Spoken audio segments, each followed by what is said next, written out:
आज हमारे देश में महिलाओं की स्थिति बहुत दुर्गम हो गई है, क्योंकि वो आज आर्थिक, सामाजिक और सांस्कृतिक सभी रूप से पीसी जा रही हैं। एक और से हमने देखा है कि 2000 से लेके 2020 तक उनकी अर्थतंत्र में सहभाग भी कम हो गया है। हम सब जानते हैं कि यदि एक गौरवशील जीवन जीना हो तो आर्थिक रूप से स्वतंत्र होना कितना जरूरी है। लेकिन आज वो हमारी जो देश में सिर्फ 100 में से 23 बहनों को कुछ भी प्रकार की नौकरी तो मिलती है, लेकिन वो नौकरी में भी देखा जाए तो 100 में से सिर्फ 6% बहनें हैं कि जिनको संगठित क्षेत्र में काम करने का मौका मिल रहा है, कि जहां वो लोग को थोड़ी तो अच्छी बेहतर स्थिति है, श्रम के कानून वहां लागू होते हैं। लेकिन आज देखा जाए तो 100 में से 94 जो बहनें हैं वो असंगठित क्षेत्र में है, जहां जंगल का राज चलता है, जिसकी लाठी उसकी भैंस। उसी तरह से ये बहनों का अति शोषण होता है, अलग अलग, फिर वो कृषि में हो या औद्योगिक क्षेत्र में हो।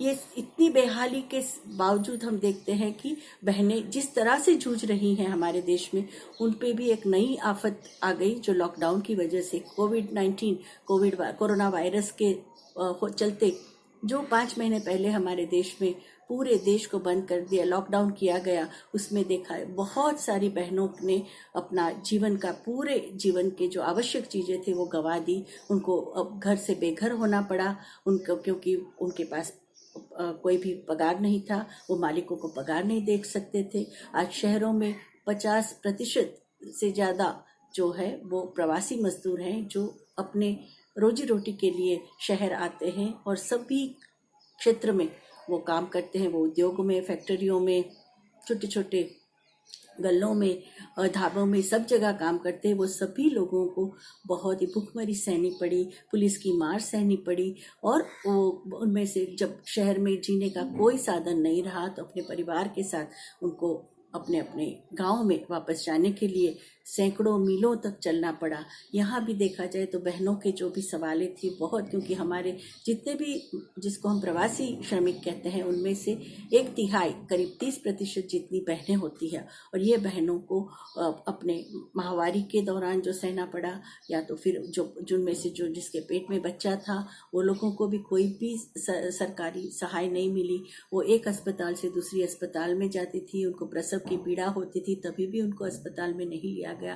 कई बहनों ने खेतों में, तो किसी ने रास्तों पर, किसी ने ट्रेन में अपने बच्चे जने। बहुत सारे उसके आंकड़े भी अभी नहीं मिल रहे। सिर्फ 100 में से 17 बच्चे जो जन्मे हैं ये गत 6 महीने में, उनके बारे में सरकार को मालूम है। दूसरों का क्या हुआ उसका कोई पता तक नहीं है। सभी जो सुविधाएं थी, जो वैद्यकीय सुविधाएं थी, वो सभी कोविड के लिए ही डालने की वजह से बहुत सारी बहनों को, जिसको जो गरोदर बहनें थी, जिसको जो प्रसव की पीड़ा हो रही थी, वो बहनों को, नवजात शिशुओं को, उनको जो वैक्सीन देना चाहिए, पोलियो का वैक्सीन, ट्रिपल का वैक्सीन, वो भी मुहैया नहीं हुआ। जब वो लोग मीलों तक जंगल से, रास्ते से, रेलवे की पटरियों से चल रहे थे, वहाँ उनके साथ बहुत यौनिक छेड़छाड़ भी हुई। जिस तरह से वहाँ वो वापस गए, वहाँ जाके भी वहाँ की गरीबी और भुखमरी की वजह से बहुत गलत अलग अलग जो कुप्रथाएं थी, मतलब कि बाल विवाह, जिसके खिलाफ हम 150 साल से लड़ते आए हैं, वो बाल विवाह की प्रथा फिर से आने लगी, क्योंकि मजबूरन गरीब माँ बाप अपनी बेटी की शादी जबरदस्ती कोई बूढ़े या बुजुर्ग आदमी को पैसे के लिए करने लगे। ट्रैफिकिंग, जो बहनों का व्यापार है, बहनों और बच्चों का व्यापार, वो भी बड़े पैमाने में हो गया। इतनी बड़े बुरे हालात हो गए हैं कि आज बच्चे सब स्कूल में नहीं जा सकते। जब भी स्कूलों में कंप्यूटर का इस्तेमाल होता है, ऑनलाइन एजुकेशन की बात करते हैं, लेकिन जब जिसको खाने के लाले हैं, वो कहाँ से लाएंगे स्मार्टफोन, कहाँ से लाएंगे कंप्यूटर। आज 100 में से 8 ही बच्चों के पास कंप्यूटर मिल सकता है, ऐसे हालात है। दूसरी ओर से हम देखें तो स्त्री विरोधी हिंसा बहुत बड़े पैमाने पे बढ़ गई है। सरकारी आंकड़े भी कह रहे हैं। आप स्टेट जो महिला आयोग, राष्ट्रीय महिला आयोग है, राज्य के महिला आयोग है, वहाँ की हेल्पलाइन में भी बच्चों की, औरतों की, बुजुर्ग लोगों की बहुत ही चीखें सुनाई देती है कि वहाँ, और उनको कोई भी ये लॉकडाउन के दौरान असामाजिक तत्व हो या तो फिर जो हमारी यंत्रणाएं हैं उनसे उनको बहुत ही अलग अलग प्रकार की प्रताड़नाएं सहनी पड़ती हैं।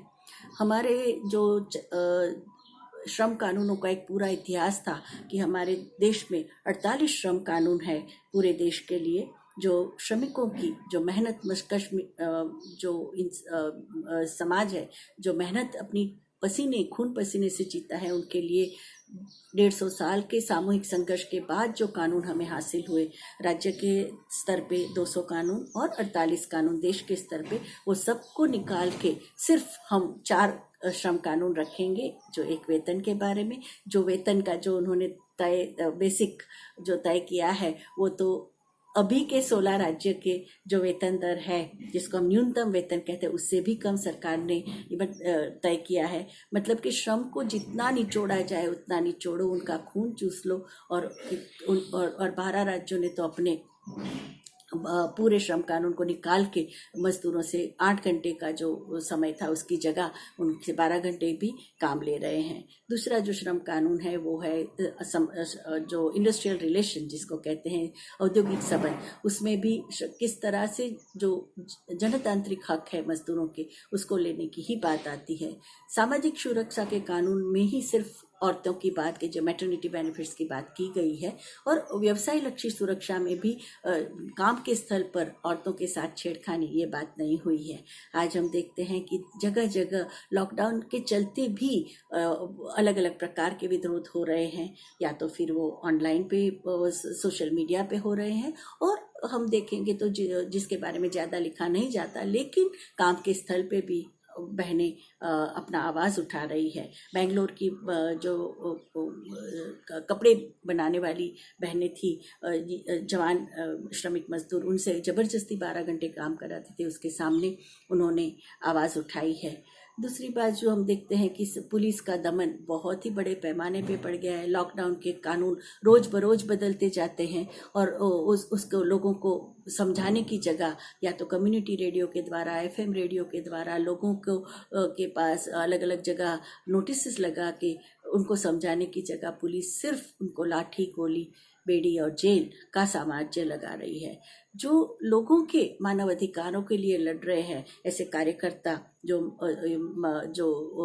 उन पे केसेस डालना, उनको खूब अलग अलग प्रकार से प्रताड़नाएं करना, अरेस्ट के वारंट डालना, हमने देखा है। बहुत सारे विद्यार्थी पूरे देश में जिन्होंने मानवाधिकार के लिए, लोगों के हकों के लिए लड़ाई की, वो सब भी लोग पे आज वारंट दिए जा रहे हैं, उनको जेल में बंद किया जा रहा है। यहाँ तक कि जो महिला कार्यकर्ता जिसके जो गरोदर है, जिसके पेट में बच्चा है, उसको भी जेल में बंद करने की बात होती है। जब माइनॉरिटी या तो जो देश की लघुमती, धार्मिक लघुमती है, और ज़्यादातर तो मुस्लिम, उन लोगों को तो युवान युवतियों को पे तो बहुत ही दमन का एक कहर छा गया है। और ऐसे में हम देखते हैं कि जिस तरह से नारी संगठना, जो नारी हक के लिए लड़ने वाले संगठना, किसानों के हक के लिए लड़ने वाले संगठना, आज हमारे देश में 1 लाख, सरकारी आंकड़ों के मुताबिक 1,49,000 किसानों ने एक ही साल में 2019 की साल में आत्महत्या की है। ऐसा क्यों हो रहा है? एक और से आज देखा जाए तो सिर्फ कृषि ही अच्छा विकास दिखा रही है। औद्योगिक क्षेत्र तो लॉकडाउन की वजह से नेगेटिव ग्रोथ करते, वहाँ विकास नहीं हो रहा है। और जो किसान हमें फल देते हैं, हमें सब्जियां देते हैं, हमारे देश की जो अन्न सुरक्षा के जो बुनियादी काम करते हैं, उन लोगों को भी आज हम कैसी आर्थिक नीतियां ला रहे हैं। हमारा आत्मनिर्भर अभियान या तो गरीब कल्याण योजना क्यों गरीबों को ही इतनी हद तक उनके सवालों के प्रति असंवेदनशील है। सभी जो आत्मनिर्भर योजना में भी वो लोग कहते हैं कि हमने रिलीफ पैकेज दिया है, लेकिन सामाजिक आंदोलनों का मानना है कि ये आर्थिक पैकेज है। किस तरह से मध्यम या तो सूक्ष्म और जो छोटी जो उद्योग है, उस लोगों को उभारने के लिए उसको मदद, मतलब कि जो पूंजीपति है उनको ज़्यादा मदद करने का, और जिस तरह से पूरे देश का जो अर्थतंत्र है उसमें ज़्यादा से ज़्यादा परदेसी पूंजी ला के विकास करने का, और वो विकास के नाम पे मजदूरों के जमीन छीन लेने का, आदिवासियों के जमीन छीन ले की, जंगलों की कटाई करने की, खदानों में से ज़्यादा पूरा लोगों जो भी पर्यावरण के नियम है उसको तोड़ के एक पूरा चारों ओर अराजकता फैलाने का वातावरण आ रहा है। इनमें सबसे ज़्यादा जो पीसी जाती है वो औरतें हैं। आज हमने देखते हैं औरतों के प्रति और लड़कियों के प्रति जो हिंसाचार है बहुत ही बढ़ गया है। पूरे जो वो रिलीफ जो लॉकडाउन के दौरान सबसे ज़्यादा जिसको सहना पड़ा है वो असंगठित क्षेत्र में मजदूर, जो दहाड़ी जो नाका में काम करते, नाका वर्कर्स जिसको हम कहते हैं, वो जो लोग डेली वेज अर्नर्स हैं वो, या तो फिर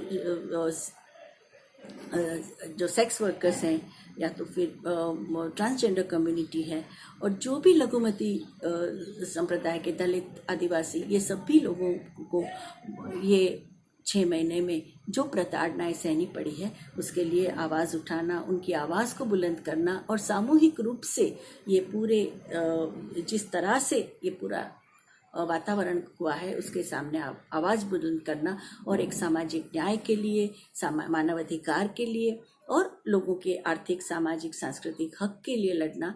यदि हमने आज नहीं उठेंगे तो जुल्म बढ़ता ही जाएगा और कहर बढ़ता ही जाएगा और लोगों में निराशा का वातावरण आ जाएगा। आज हमें एक आशा की किरण है, तो हमारा सामूहिक संघर्ष है। हम एक साथ आ जाएंगे तो हमें हमारे पूरी एक सॉलिडारिटी, जो लोग पीछे गए हैं, जो लोग पीछे जा रहे हैं, उनके प्रति हमारी एक जिम्मेदारी, और हम सब एक नागरिक के, भारत के नागरिक के नाते हमें ये सामाजिक न्याय स्थापित करने के लिए आज हमें उठना ही पड़ेगा। शुक्रिया।